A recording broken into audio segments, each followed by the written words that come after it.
지금 포스코 케미칼이요. 우리가 약속을 했습니다. 포스코 케미칼의 흐름에 18만 2천 원이 깨져 내려오면 손절하기로 했어요. 근데 시장이 너무 흉흉해졌었죠, 금요일날. 그래서 금요일날 저점 17만 9천 원을 재차 깨면 정리하자 했어요. 그런데 마감 동시효과에 저게 또 깨진 거예요. 그래서 다시 우리는 기준을 잡아놓은 게, 예를 들어서 포스코 케미칼이다라고 한다면 포스코 케미칼이 시초가 대비 3% 밀리면 그거는 손절을 하자. 오기를 부리면 안 되겠다 말씀드린 겁니다. 근데 그렇지 않고 미국 쪽도 반등이었기 때문에 되돌려준다면은, 그러면 이번에 금요일날 저점을 마지노선으로 설정하고 비중 유지하면서 조절을 해나갈 겁니다. 그나마 다행스러운 거는 12월의 비중에서 LG화학이나 포스코 케미칼의 비중을 5%씩 줄인 거예요. LG화학 15%, 포스코 케미칼 10%. 그전에는요, LG화학 20%, 포스코 케미칼 15%, 그리고 금양 10% 해서 변동 매매를 했죠. 금양도 41,500원 최고점에서 차익 실현하고, 응? 전량 매도했잖아요. 또 얘는 뭐 고점 찍으면 무조건 전량 차익 실현이야. 응? 그렇게 하고 나서 결론은 움직임을 또 가져갈 거란 말이죠. 그래서 지금 HJS 선생님께서 포스코 케미칼에 대한 보도 자료를 또 올려주셨어요. 너무 감사하게도. 그래서 저런 내용이 있을 때 우리는 해석을 하는 겁니다. 어떻게? 포스코 케미칼 조금 이따 이제 뭐 또 보여드릴 텐데, 간단하게만 미래나노텍하고도 뭐 연동이 있을 수 있으니까. 그러니까 실질적으로 우리가 만약에 2차 전지주들을 또 본다면 보고 있는 거고 지금. 근데 이제 너무 흉흉하니까 포스코 케미칼 같은 경우에는 손절 범위도 이제 설정을 한다는 거예요. 왜 그러냐면 이렇게 보여드릴게요. 포스코 케미칼의 경우가 펀더멘탈적인 부분에 있어서 이렇습니다. 지금 얘는 굉장히 프리미엄이 높아요. 근데 2차 전지주들이 다 이래요. 몇몇 2차 전지 빼고 나면은 뭐 LG화학처럼 자체적인 실적이 기초소재 화학 쪽에서 있는 쪽이면 모를까, 그렇지 않은 쪽은 다 이렇게 PBR이 어마어마하게 높고 PER도 높습니다. 그럼 이런 케이스는 만약에 이 프리미엄 거품이 빠지면 어떻게 되냐면 네이버 카카오 같은 현상이 나요.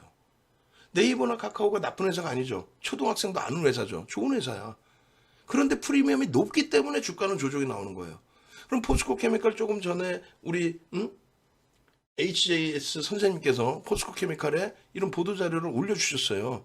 근데 저것이 주가에 반영돼 있느냐라고 했을 때 솔직히 말씀드리면 주가에는 어마어마하게 반영이 돼 있죠. 프리미엄이 상상을 초월하게 지금 프리미엄이 반영돼 있잖아요. 그러면 지금 이 보도자료는 주가를 추가적으로 견인할 수 있는 명분은 될 수 있어요. 근데 저 보도자료 가지고 이 보도자료 때문에 펀드멘탈이 어마어마하게 개선된다, 그건 아니잖아요. 그죠? 이거는 벌써 이미 반영이 돼 있단 말이에요. 그러니까 여러분들이 대표적으로 뭐 예를 들면은 에코프로 같은 경우에도 10조 원의 수주를 받았단 말이에요. 근데 시가총액이 이미 10조였어. 그럼 그게 1년짜리 수준 괜찮은데 3년짜리야. 그럼 1년에 3조씩이야. 근데 원래 매출이 나오던 쪽이야.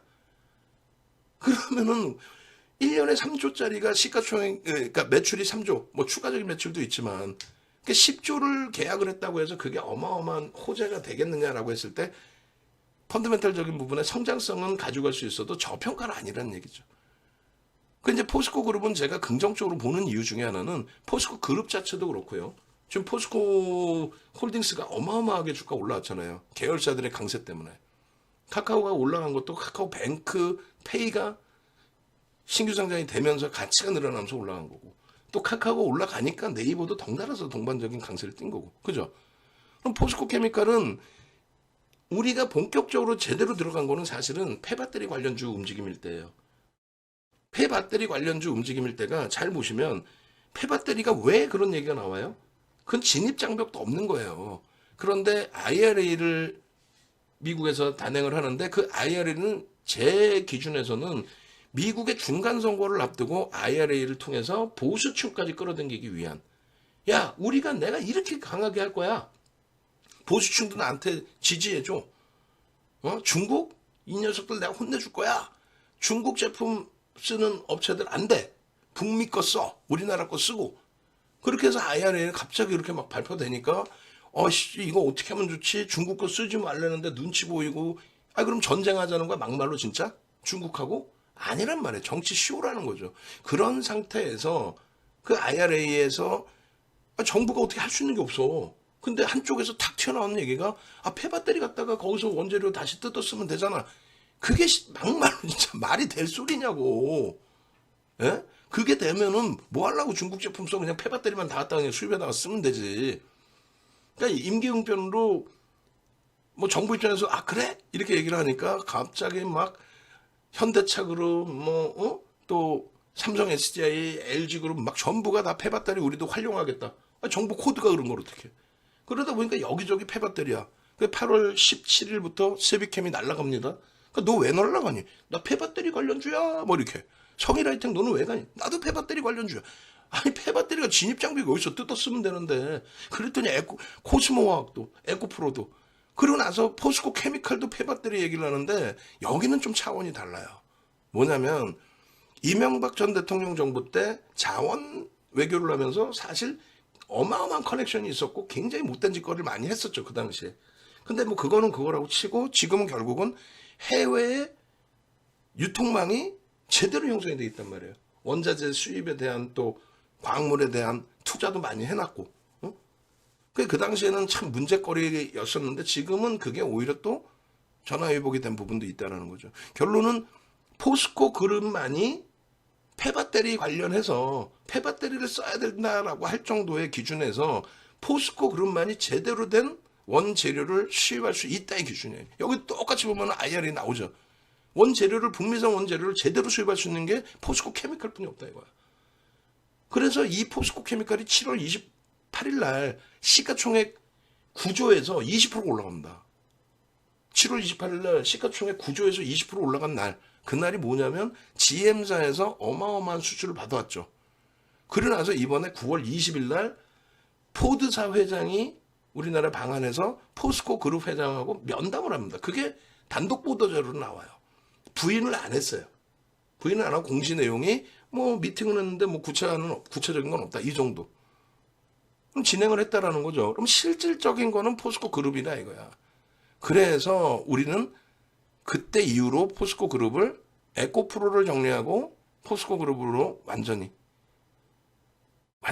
바꾼 거죠. 그런데 그런 내용 이슈 다 알아. 누구나도 대부분 다 아는 내용이에요 사실은. 그런데 아니 그게 반영이 돼 있냐라고 했을 때 반영 다 돼 있고도 프리미엄이 너무 높아. 그러면 그 내용을 바탕으로 아니 앞으로 좋아진다는데 아니 좋아지면 그 다음에 좋아지면 되는 거야. 이미 메이저들은요. 이 포스코 케미칼이 여기서부터 여기까지 수급이 들어오잖아요. 7월 이후에 8월부터. 저 수급이 대략적으로 5% 이상이었을 거예요. 그래서 7,750만 주예요. 얘가. 한번 볼까요? 7,746만. 그러니까 반올리면서 7,750만 주인데 5% 이상의 매수가 들어옵니다. 그러니 지금 말씀드린 그 내용 그대로 해서 프리미엄이 메이저가 그것을 인정을 했다라는 거죠. 윤종두가 지금 해석해드린 내용. 그들도 그렇게 가지고 생각을 하니까 수급이 들어오죠. 이건 공매도 대차 상환 정도 수준이 아니란 말이에요. 그래서 주가가 가장 많이 올라온 거예요. 하반기에 130% 올라오고 고점 대비 25% 지금 조정받아서 77% 오른 거예요. 그런데 계속 이렇게 흐를 수도 있다 이거야. 왜? 프리미엄이 높다니까. 올려주신 보도자료는 알겠는데 프리미엄이 높아. 그래서 그들도 차익 실현하잖아. 근데 윤정두가 계속 이걸 붙들고 늘어져 안 된다는 거지. 기술적으로 벌써 매도를 했어야 될 자리고. 거래대금 아까 그렇게 얘기해놓고 얘는 거래대금 둔화돼도 괜찮고 쟤는 거래대금 둔화돼서 핑거스토리는 박살이라 이렇게 표현하면 되겠어요? 다만 거래대금이 둔화돼 있어도 이런 경우는 가져갑니다라고 표현을 해요. 왜? 상상을 초월하는 매집이 돼서 우리나라 매집 1위. 그 매집이 되면서 유통 물량도 일부 줄어들면서의 거래대금 둔화된 부분, 또 시장에 연동된 부분. 그런 경우에는 거래대금이 둔화가 됐든 증가를 했든 확인할 수가 있잖아요. 뭐를요? 수급에 대해서, 메이저들의 수급에 대해서. 얘를 긍정적으로 보는지 부정적으로 보는지. 이해되세요? 근데 포스코 케미칼은 우리가 LG화학은 주력주로서 편입을 해놓은 거예요. 실적과 플러스 LG에너솔루션에 대한 블록들에 대한 이슈. 지금 잠잠하지만 그 이슈를 저는 굉장히 크게 보고. 두 번째 2차 전지에서는 포스코 케미칼을 봅니다. 다른 거 다 필요 없어. 포스코 케미칼 수준의 누적 수급이 이렇게 들어온 종목도 제한적이고요. 시가총액 규모도 그렇고요. 그리고 방금 말씀드린 그런 이슈들이 굉장히 많고요. 실질적인 IRA의 실질적인 수혜주지. 근데 그 실질적인 수혜주라고 아무리 악수면 뭐하냐고. 메이저가 안 사면, 메이저가 팔면 주가에 벌써 이미 다 반영, 선반영뿐만 아니라 프리미엄이 상상을 초월하는데, 프리미엄이 상상을 초월해서 죽어 자빠진 종목은요, 2015년에 추가 폭등 나온, 얘도 설명하면 굉장히 길어요. 근데 그 설명 지금 할 시간 없으니까 설명을 하지 말고 그냥 결과물만 봅시다. 시장이 폭등하는데 얘는 폭락을 해요. 2015년도에 이렇게까지 더 땡겨놨기 때문에 시장은 급등을 하는데 얘는 폭락을 해. 이걸 무슨 뭐 중국 관련주에서 중국의 규제 때문에 웃기고 있네. 그렇게 따지면 롯데그룹은 아주 그냥 망해 없어져야지. 오버슈팅을 너무 많이 준 거예요. 15년도에. 프리미엄을. PER 70배, 80배짜리가 말이 됩니까? PER. 그러니까 그 이후에 조정이 나오는 거고. 또 네이버 카카오 같은 경우에도 아니 작년에 그 폭등이 나올 때 네이버 카카오 프리미엄이 높습니다. 아무리 얘기해봐야 무슨 상관이야. 주가 계속 가는데. 그죠? 아니 네이버 카카오가 지금 회사가 나빠서 61%나 밀려 있습니까? 70%나 밀리고? 아니죠. 왜 밀렸어요? 프리미엄이 높았기 때문에 프리미엄이 해소가 된 겁니다. 얘가 지금 뭐 망한 회사야? 아니잖아. 그죠? 성장성 계속 가지고 가고. 카카오 마찬가지. 망한 회사예요 이게? 시가총액 둘 다 3위까지 올라오고 그랬는데 시가총액 3위까지? 근데 이렇게 69%씩 빠져있어요 카카오가. 왜요? 프리미엄이 너무 높았으니까. 그러니까 포스코 케미칼도 여러분들 스스로가 세뇌가 돼 있으면 귀에 안 들어오죠. 뭐 2차 전지 끝내줄 것 같고. 아니야. 그걸 해주는 게 멘토의 역할인 거예요. 그걸 해주는 게. 아시겠어요? 그럼 우리는 2차 전지를 하더라도 LG화학은 주력주로서 그다음 포스코 케미칼을 최우선주로 봅니다. 에코프로를 정리해서 포스코 케미칼로 우리는 넘겨왔다고 그랬잖아요. 언제부터? 병행을 한 거는 포스코 케미칼 언제요? 9월 중순부터 포스코 케미칼을 병행을 했어요. 실질 편입의 기준으로. 그 다음에는요. 10월 중순부터는 에코프로 싹 정리하고 얘를 편입했어요. 에코프로 정리해서 그러니까 우리는 지금도 수익이야 사실은. 근데 이렇게까지 밀려있는데 그 수익 확정을 못 지고 빌빌대고 있다. 안 돼. 다만 2차 전지 15% 비중에서 지금은 10%로 줄여놨어요. 줄여놨어요.